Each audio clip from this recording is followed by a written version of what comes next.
Stray cat finds strange object behind abandoned house. The truth behind it shocks everyone.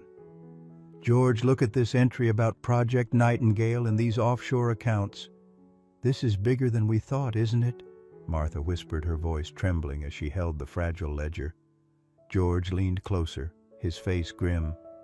It is, Martha, and I think someone knows we found it. We need to be careful. What terrifying secret did Rusty the cat unearth? What is Project Nightingale? And who is the shadowy figure desperate to keep it all buried?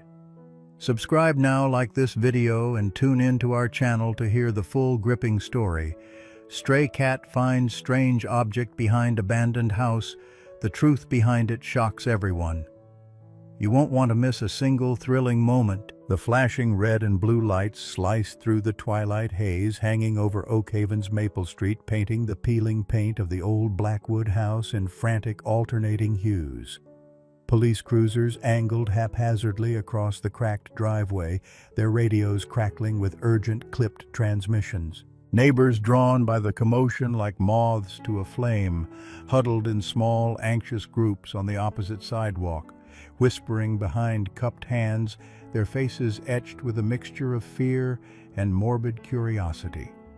Yellow tape, stark against the overgrown lawn, cordoned off the rear of the property, specifically the neglected, weed-choked garden bordering the dilapidated shed.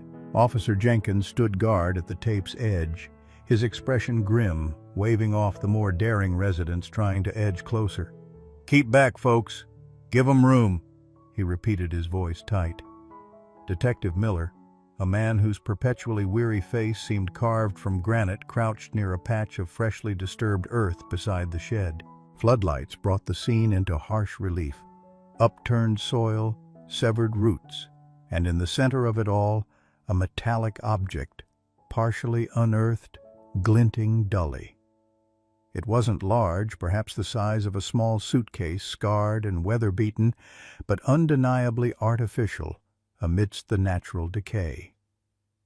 Forensics technicians in white coveralls moved with quiet intensity, photographing the object from every angle, carefully brushing away clinging dirt. "You absolutely sure about this, Gable?" Miller asked, his voice low, directed at a woman standing just behind the tape, clutching a faded cardigan around herself. Martha Gable, known for her prize-winning petunias and quiet disposition, nodded, her eyes wide and fixed on the scene. "Yes, Detective. Like I said, it was the cat, Rusty. He dug it up this afternoon. We thought, well, we didn't know what to think at first." Her voice trembled slightly. Beside her, George Henderson, his face pale beneath his usual tan, swallowed hard. "Never seen anything like it," Henderson muttered, shaking his head. "Old man Blackwood. Always knew he was strange, but this—" Miller sighed, running a hand over his thinning hair. He'd heard the stories about Silas Blackwood, the reclusive inventor who died years ago, leaving the house to fall into ruin. Eccentricity was one thing. This felt different, darker. He looked back at the object, then at the shuttered windows of the house looming behind it, standing silent and watchful. Whatever that thing was, whatever secrets it held, it had already shattered the sleepy tranquility of Maple Street. And as the first evidence bag was carefully sealed, containing not just dirt samples, but something found inside a hidden compartment on the object, Miller had a sinking feeling that the initial shock was only the beginning. The truth he suspected was going to be far worse than anyone imagined. Life for the ginger cat, known simply as Rusty, was a constant negotiation between hunger and caution. Oakhaven, with its tidy lawns and watchful homeowners, wasn't always kind to strays. Dumpsters were often secured, handouts were scarce, and shelter was a perpetually shifting concept defined by overturned recycling bins, dense shrubbery, or the crawl space beneath a neighbor's porch. Rusty, a survivor marked by a torn ear and an perpetually wary gaze, navigated this world with practiced stealth. He knew the rhythms of the town, the morning rush, The quiet afternoons, the evening dog walkers, the precise timing of garbage collection day on each street. His territory centered loosely around the dead end of Maple Street, dominated by the brooding presence of the Blackwood place. The house itself was a study in neglect. Paint peeling like sunburned skin shutters, askew the porch roof sagging ominously. Ivy crawled possessively up the brickwork, and the once proud gardens had surrendered to a riot of weeds, thorny bushes, and tenacious wildflowers. It was a place most people avoided whispering tales of Silas Blackwood, the brilliant but deeply eccentric inventor who had lived and died there in self-imposed isolation. Some said he was mad, others hinted at darker secrets locked away behind those grimy windows. For Rusty, however, the overgrown back garden was a sanctuary. It was quiet, shielded from view, and largely undisturbed by humans or rival strays. It offered shade in the summer, a break from the wind in the fall, and crucially, it was usually devoid of the territorial dogs that patrolled more manicured yards. There was also a peculiar scent that sometimes clung to the air near the dilapidated wooden shed at the far end of the property. A faint metallic tang mixed with something else, something vaguely organic but unidentifiable. It wasn't food, not exactly, but it piqued Rusty's innate feline curiosity. On this particular Tuesday afternoon, the familiar gnawing ache in Rusty's belly was particularly sharp. Breakfast had been a few scraps scavenged from a torn garbage bag 2 streets over, quickly interrupted by a territorial tomcat. Lunch had been non-existent. The sun beat down, warming the pavement, and the scent of blooming honeysuckle did little to quell his hunger. Driven by instinct and the memory of that strange scent, Rusty slipped through a gap in the rotting fence surrounding the Blackwood garden. The air near the shed seemed thicker today, the metallic tang more pronounced. He circled the structure, sniffing intently at the base of the wall where the weeds grew thickest. His paws sank slightly into a patch of earth that felt looser than the surrounding ground, perhaps softened by a recent rain shower or disturbed by burrowing critters. The strange scent was strongest here. Hunger gnawed, overriding his usual caution. What if something edible was buried here? A forgotten bone? A discarded morsel? He began to dig first tentatively, then with more urgency, front paws working in a blur, sending clumps of dark, damp soil flying behind him. His claws scraped against loose stones and tough roots. Scratch, scratch, push. The scent intensified. Then his claws hit something hard, smooth, and unyielding, not a rock, not a root. It felt cold, artificial. Curiosity now fully engaged. Rusty dug with renewed vigor, clearing the soil around the obstruction. A dull, grayish surface emerged, cool to the touch. He cocked his head, sniffing at it cautiously. It smelled of metal, damp earth, and that other faint, strange undertone. He nudged it with his nose, then scraped his claws against it, leaving faint parallel lines on the grime-coated surface. It was definitely man-made. "Rusty, what in heaven's name are you digging up now?" The voice startled him. Rusty flattened himself against the ground, then darted behind a thick clump of overgrown rose bushes, peering out with wide yellow eyes. Martha Gable, his most reliable source of illicit backdoor handouts, stood at the broken fence line, hands on her hips, frowning in his direction. She must have been tending her own garden nearby. She stepped through the gap, her gaze following the disturbed earth to the partially exposed object. Her frown deepened into a puzzled expression. She called over to her neighbor, George Henderson, who was mending a section of his own fence nearby. "George, come look at this. Rusty's found something. Something peculiar back here." This was the moment.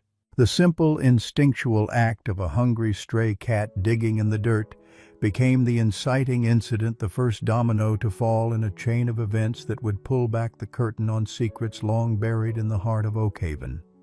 Rusty, hidden in the thorns, watched as the humans approached, unaware that his search for a meal had just unearthed a mystery far bigger and darker than anything he could comprehend. George Henderson ambled over, wiping his brow with the back of his hand. "What's got you spooked, Martha?" "That darn cat causing trouble again." His gaze fell upon the patch of disturbed earth and the glint of metal.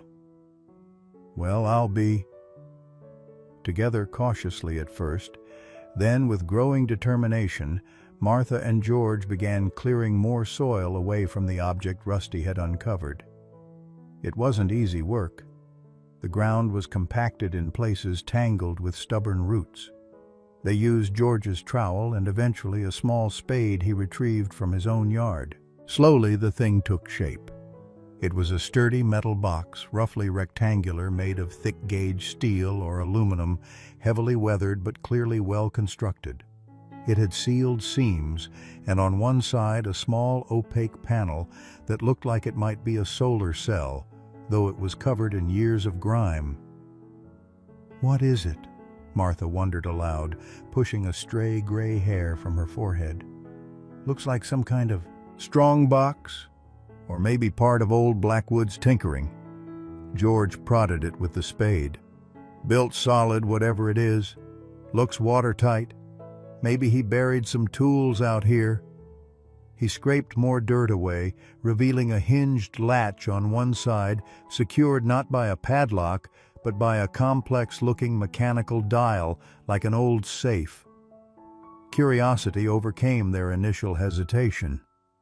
While George fiddled unsuccessfully with the dial, Martha noticed a smaller, almost hidden seam near the bottom edge. Prying at it gently with the trowel, she felt a faint click.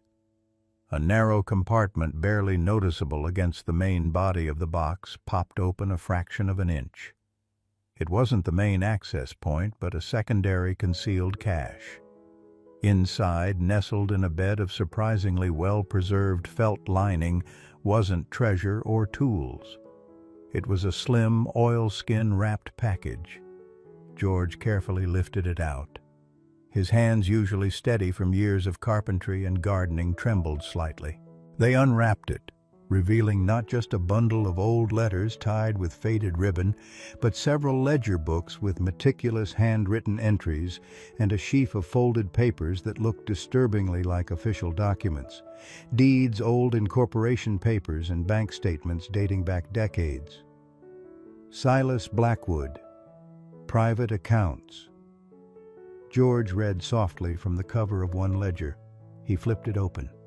Columns of numbers, dates, cryptic abbreviations. It looked far too organized for mere household accounting. Martha picked up the letters. The handwriting was elegant but cramped. She scanned the first one. It wasn't a sentimental note about a lost pet. It spoke of liabilities, necessary precautions, and safeguarding the primary asset. It mentioned anonymous transfers, shell corporations, and chillingly the phrase insurance against unforeseen betrayals. This wasn't the journal of a quirky inventor. It felt calculated, secretive, potentially illicit. A cold knot formed in Martha's stomach. Suddenly, the atmosphere in the neglected garden shifted. The quiet felt less peaceful, more watchful. They looked at each other, the same unease reflected in their eyes. This felt bigger than just uncovering a buried box. Their discovery didn't go unnoticed for long. Later that week, as Martha nervously watered her petunias, a sleek black car, unfamiliar to the neighborhood, pulled up across the street from the Blackwood place. A man in a sharp suit, sunglasses hiding his eyes despite the overcast sky, got out and surveyed the property for a long time. He didn't approach, didn't speak to anyone, just observed his presence, radiating a cold professional scrutiny before driving away as silently as he'd arrived. Martha felt a prickle of fear. Had someone been watching the house all along? Meanwhile, Rusty continued his routine, often slipping back into the Blackwood garden. He was drawn partly by habit, partly by the lingering memory of the discovery, and partly because Martha, despite her growing anxiety, had started leaving small offerings of food near the back fence again, perhaps out of guilt or a strange sense of obligation to the unwitting catalyst of this unfolding drama. The cat became a silent observer of the growing tension. He saw Martha and George talking in hushed tones over the fence, saw George reinforcing the lock on his shed, where they had temporarily and perhaps foolishly stored the ledgers and documents after deciding the police weren't immediately necessary until they understood more. They spoke of Silas Blackwood piecing together fragments of old gossip and rumor with the disturbing hints gleaned from the letters and ledgers. He wasn't just an inventor. He'd consulted for powerful corporations, dealt in patents and technologies that were cutting edge for their time, maybe even bordering on industrial espionage. There were whispers long dormant about a business partner who had disappeared under mysterious circumstances decades ago, a scandal quickly hushed up. Could this box be connected?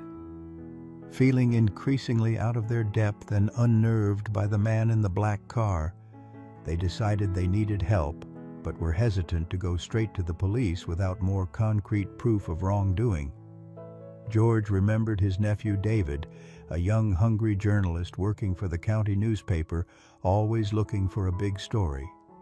Maybe David could help them make sense of the documents discreetly. They arranged a meeting. David was initially skeptical, listening patiently as his uncle and Mrs. Gable recounted the story of the cat, the digging, the box, the ledgers. But when George carefully laid the oilskin package and its contents on Martha's kitchen table, David's journalistic instincts kicked in. The meticulous records, the coded language in the letters, the mention of offshore accounts and defunct corporations, this was far more than just an eccentric old man's hoarding. This smelled like a real story, potentially a dangerous one. This is serious, David said, his earlier skepticism replaced by focused intensity. Blackwood might have been involved in something big. Embezzlement, fraud. We need to be careful. He agreed to help them investigate further, advising them to document everything and, crucially, not to breathe a word to anyone else yet, especially about the man in the black car. The stakes had been raised. What started as a stray cat's lucky find had morphed into a potential criminal investigation, drawing Martha, George, and now David into a web of decades-old secrets. The mysterious man, the cryptic documents, the rumors surrounding Silas Blackwood. Complications were mounting, and the quiet life on Maple Street was becoming increasingly fraught with hidden danger. Rusty, obliviously chasing a butterfly near the shed where it all began, remained the unlikely furry fulcrum upon which the entire affair pivoted. Weeks bled into a tense, humid summer. David, the journalist's nephew, threw himself into the Blackwood puzzle with fervor, spending late nights cross-referencing names from the ledgers with old corporate records, searching archived newspapers and discreetly probing county archives. Martha and George lived in a state of suspended anxiety, jumping at unexpected noises, scrutinizing every unfamiliar car that passed down Maple Street.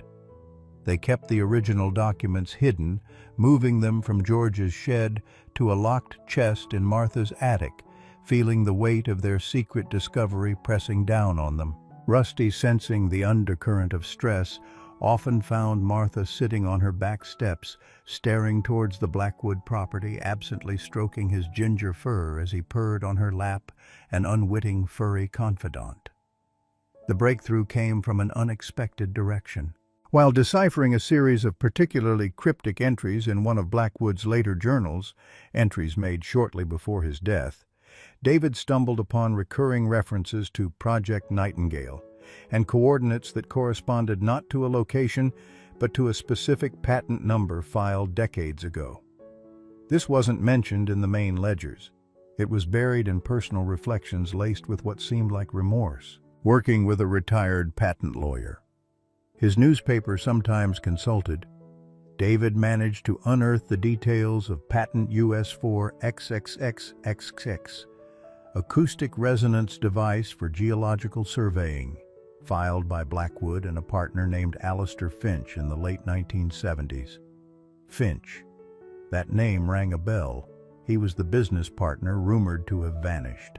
Further digging revealed that Finch had indeed disappeared shortly after the patent was granted, presumed by some to have absconded with company funds, though no charges were ever filed. The company they co-founded, Ecotech Innovations, folded soon after. But the patent wasn't the whole story. Cross-referencing Project Nightingale with dates from the ledgers showing large unexplained cash withdrawals and coded payments to offshore accounts, David started piecing together a darker narrative. The geological surveying device, according to Blackwood's fragmented notes, had capabilities far beyond what was stated in the public patent. It could allegedly generate focused, low-frequency sonic waves capable of causing structural instability, even localized seismic events. It wasn't for finding oil. It was a weapon, or at least a tool capable of immense destruction or coercion. The turning point came during a hushed late-night meeting in Martha's kitchen. David laid out his findings. Silas Blackwood and Alistair Finch hadn't just invented a survey tool. They'd created something potentially dangerous, funded covertly perhaps by less than scrupulous investors suggested by the offshore accounts. The ledgers weren't just records of embezzlement, they documented the secret funding and Blackwood's eventual siphoning of profits after Finch's disappearance. The letters hinted at a falling out at Finch wanting to expose the project's true nature or its dangerous potential. And Finch? Martha asked, her voice barely a whisper. Disappeared without a trace, David confirmed grimly. Around the same time, Blackwood patented a new soil stabilization compound, the formula for which is not detailed anywhere but coincides with a large unexplained landscaping project behind the shed according to town records. The implication hung heavy in the air. Had Blackwood silenced his partner? Had he used his invention, or perhaps buried evidence, or worse, on his own property? The metallic box Rusty found wasn't just a safe for incriminating financial records. It was Blackwood's insurance, holding the proof of the dangerous technology, the illicit funding, and perhaps the key to Finch's disappearance buried where he thought no one would ever look. His later journal entries, filled with paranoia and regret, suggested a man haunted by his actions, trying to ensure the truth wouldn't die entirely with him, yet terrified of it being discovered during his lifetime. This revelation changed everything. They weren't just dealing with old financial crimes. They were potentially looking at corporate espionage, the development of a dangerous, unreported technology, and possibly even a decades-old homicide. The man in the black car likely wasn't a relative, but someone connected to the original secret funding. Someone who knew Blackwood had incriminating evidence and wanted it buried permanently. Martha and George looked at each other, the fear now mingled with a grim resolve. They couldn't sit on this any longer. Their initial hesitation to involve the authorities vanished, replaced by the urgent need to expose the truth regardless of the consequences. "We have to go to the police, David," Martha said firmly. "Not just the local precinct. This feels bigger. Detective Miller, the one who came when we first found the box. He seemed thorough." George nodded in agreement. "No more waiting. We tell them everything. Show them everything." This was the point of no return. They had moved from accidental discovery to conscious investigation and now to deliberate action. They were no longer just neighbors caught up in something strange. They were key witnesses holding dangerous evidence. Their decision to officially involve law enforcement armed with David's research connecting the box, the ledgers, the patent, and Finch's disappearance fundamentally shifted the narrative. The focus was no longer just on uncovering the past.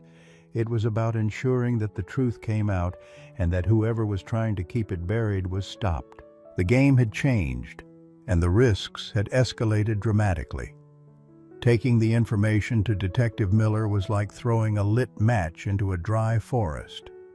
Initially impassive, Miller's demeanor changed rapidly as David laid out the documents. The patent information, the timeline connecting Finch's disappearance to Blackwood's actions, and the cryptic journal entries referencing Project Nightingale. The financial records from the buried box corroborated large, untraceable payments consistent with covert operations. Miller, a veteran detective who'd seen his share of Oakhaven's secrets, recognized the potential gravity of the situation immediately. This wasn't just a local matter anymore. He escalated it quickly, bringing in county investigators and eventually looping in federal agents due to the nature of the potentially weaponizable technology described in Blackwood's notes and the hints of offshore dealings. The Blackwood property, once just a neglected eyesore, became an active investigation site. The initial police tape expanded, technicians swarmed the garden and the shed, and ground-penetrating radar was brought in to scan the area where Blackwood had undertaken his mysterious landscaping project. The man in the black car, identified through traffic cameras and DMV records as Julian Thorne, a high-powered corporate lawyer with known connections to defense contractors and venture capital firms active in the late 70s and early 80s, became a person of intense interest.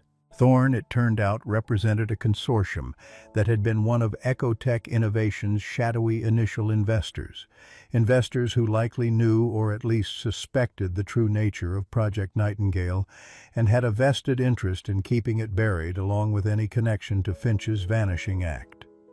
Life became increasingly stressful for Martha and George. Though the police offered protection, the feeling of being watched intensified. Thorne couldn't make overt moves with the police involved, but the pressure was palpable. Anonymous calls with only silence on the other end, a rock thrown through George's workshop window late one night, Martha finding her prize petunias inexplicably trampled, small acts of intimidation designed to unsettle and warn them off.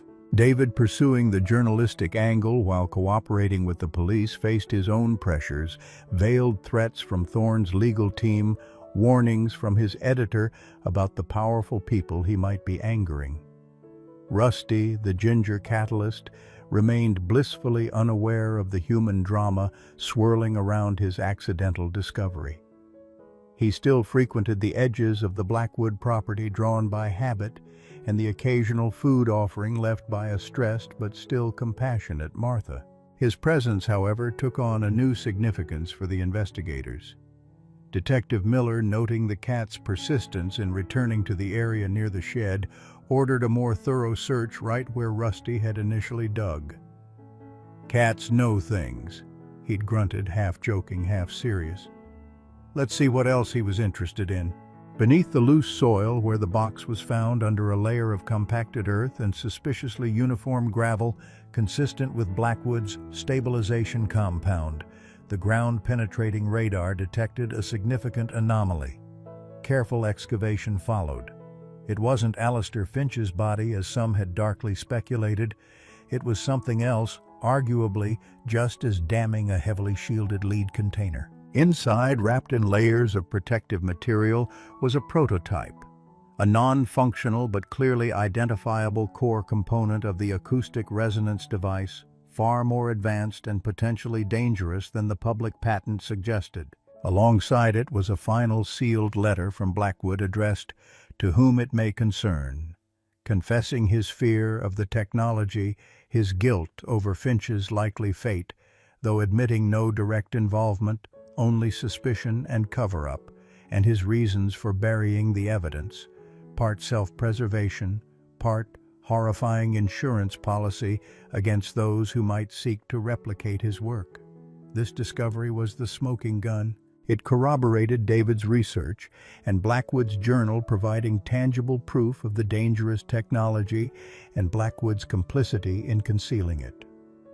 Thorne and the consortium he represented now faced serious questions, not just about old financial irregularities, but about potentially suppressing dangerous tech and covering up events surrounding Finch's disappearance. The pressure on Thorne intensified.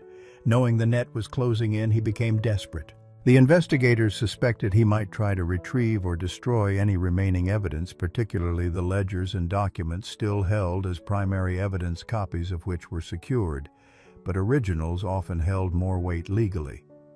They also feared he might try to silence Martha, George, or David permanently. This led to the dark night of the soul moment for the neighbors.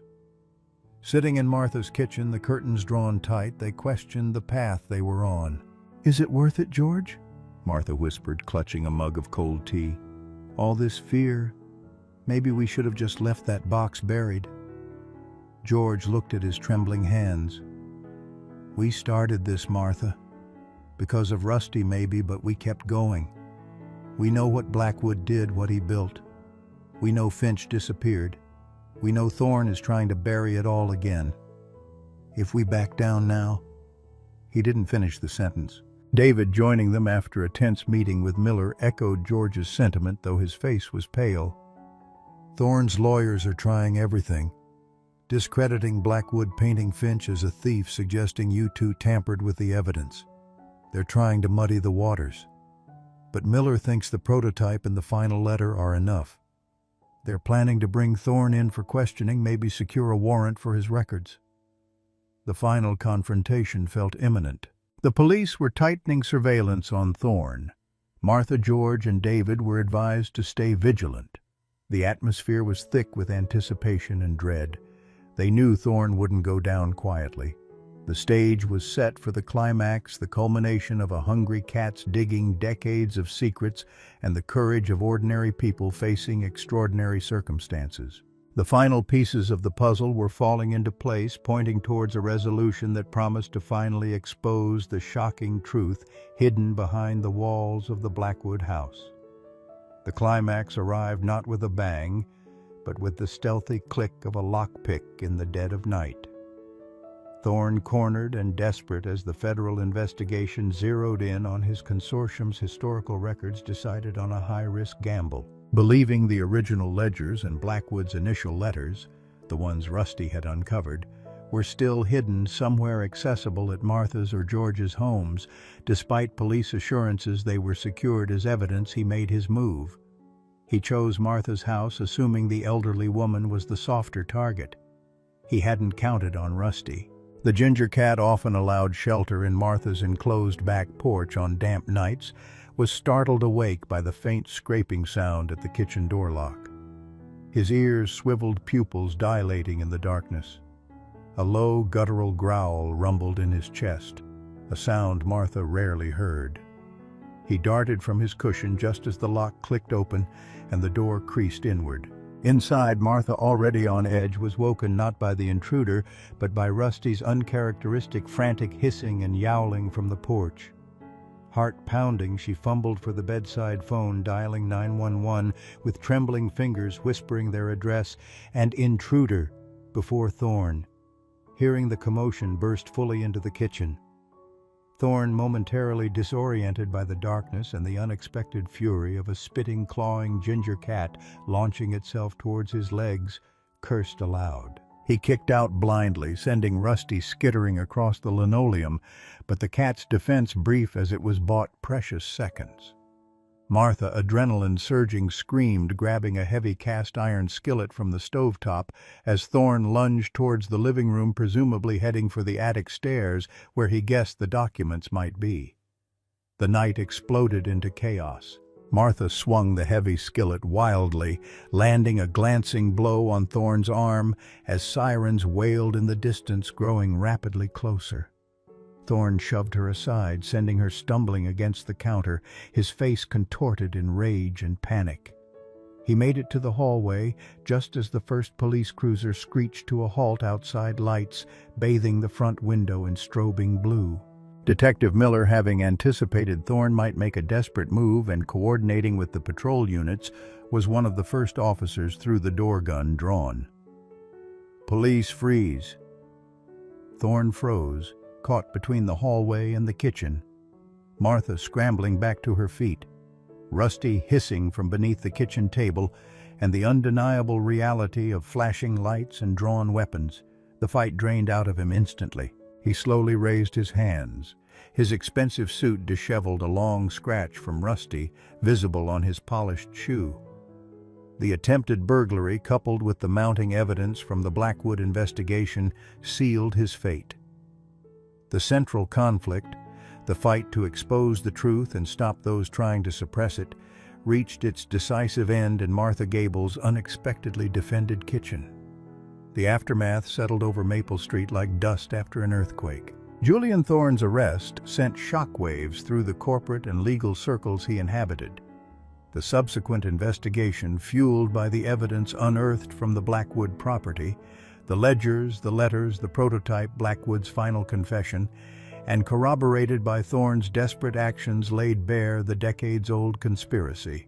While proving direct involvement in Alistair Finch's likely murder remained difficult after so much time, the consortium Thorne represented faced charges related to conspiracy, obstruction, and violations concerning the development and suppression of potentially dangerous technology. The full, shocking truth about the reclusive inventor and his lethal creation became public knowledge, a cautionary tale whispered across Oakhaven.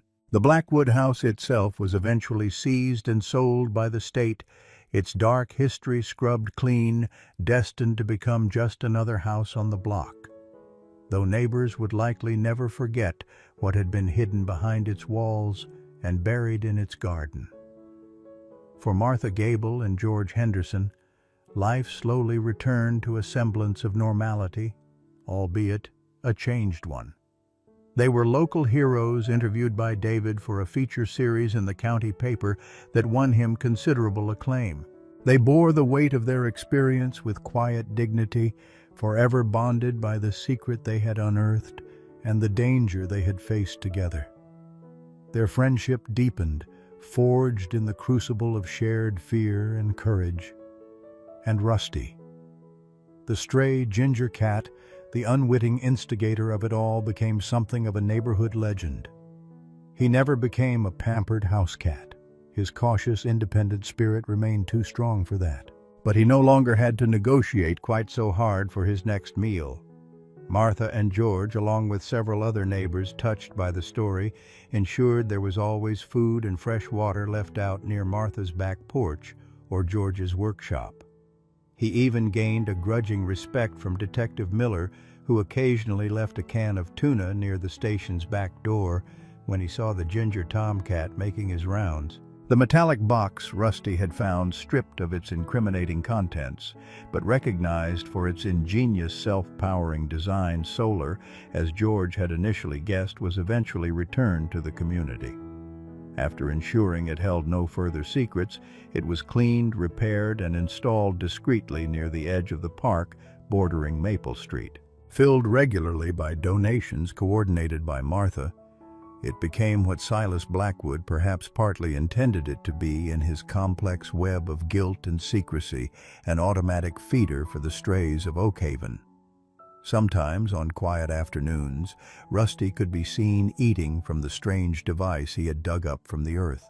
He'd found his reliable meal, yes, but in doing so he had inadvertently brought long-buried secrets into the light, reminding everyone that truth can be unearthed in the most unexpected ways sometimes, by nothing more than the instinct of a hungry stray cat following a peculiar scent in an abandoned garden. His new normal was one of relative security, forever marked as the cat who dug up the truth that shocked everyone.